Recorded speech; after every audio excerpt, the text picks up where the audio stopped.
Look, when you gotta go, you gotta go. How many times did you find yourself desperately having to pee, but without an official bathroom readily available? What did you do? You stopped the car, found a tree, ducked into an alley, looked for a discreet spot in a bush or behind a dumpster, and let it rip. Am I right? You may have been yelled at by a grandma from a window or had a stray dog sniff your leg while you relieve yourself. But getting shot at? Hi, I'm Joe Yeager, certified instructor and founder of Executive Gun, where safe and responsible gun ownership begins. Well, that's what happened to Garrett Hughes in Monroe County, Florida. He was drinking at a bar in a strip mall. He then left, took off his shirt, and made his way into the alley behind the mall. He picked a quiet spot and began to urinate against the wall. Unbeknownst to Garrett, the mall owner saw him stagger out of the bar and followed him. When he saw what he was doing, he confronted Garrett and told him to go somewhere else. When Garrett, who appeared to be drunk, didn't comply, the mall owner reached for his concealed firearm and raised his arm, aiming at Garrett. A confrontation took place, and Garrett was shot in the stomach and collapsed. He didn't make it. He was 21 years old. The mall owner called 911 and said he shot someone. He's claiming self-defense and stand your ground, and he's currently held without bail on a charge of second-degree murder. You can't make this stuff up often enough. Do you think the mall owner acted in self-defense? Was his use of deadly force justified and reasonable? Do you think this qualifies as a stand-your-ground case? Let's break this down.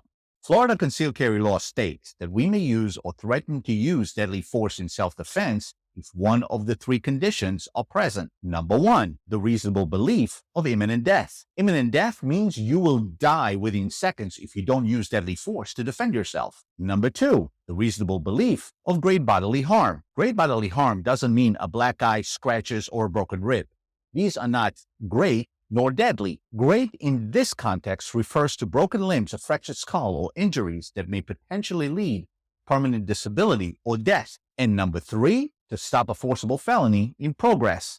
Not every felony is a forcible felony. There is a specific list of felonies that fall into this category. If you want to know which ones, you can watch my video on forcible felonies. If you use deadly force to stop the commission of one of these felonies, make sure you know what these felonies are before you use deadly force. Keep in mind that these actions don't have to be perpetrated only against you in order for you to legally use deadly force. If you reasonably believe any of the three criteria above are perpetrated on another person around you, you may use deadly force in the same capacity. However, you better be 100% sure you know what's going on before you presume to save the day, or you could end up making things worse for all involved and find yourself in a heap of legal trouble. So based on the limited information we have, does this scenario qualify for the mall owner? In my opinion, not in a million years. Garrett was unarmed. He was minding his own business. Literally, he posed no threat of imminent death or great bodily harm. And last I heard, urinating against the building is not a forcible felony. So, in my opinion, this is not a case of self-defense.